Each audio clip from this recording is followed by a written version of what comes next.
వచ్చి ఉప్పు చూడు. స్టవ్లో ఆల్రెడీ కట్టేసాను, తొందరగా రా. ఒరే ఉప్పు చూడు అంటే ఉప్పు ఇంకా చూడటం కాదురా, టేస్ట్ చేయమని రా. ఉప్పు టేస్ట్ చేయమని. అరే ఉప్పు టేస్ట్ అంటే అది కూరలో ఉప్పు చూడు. అమ్మా బిస్కెట్ టేస్టింగ్ కనిపిస్తుందా, కూరలో ఉప్పు కనిపించట్లా. అర్థమైందా? అయిందా? ఏంట్రా దిక్కులు చూస్తున్నావు ఉప్పు చూడమంటే? ఏంటి ఆలోచిస్తున్నావేంటి?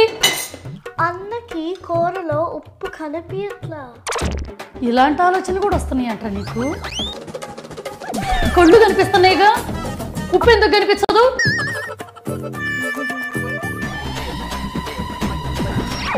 అమ్మో నేను సేఫ్.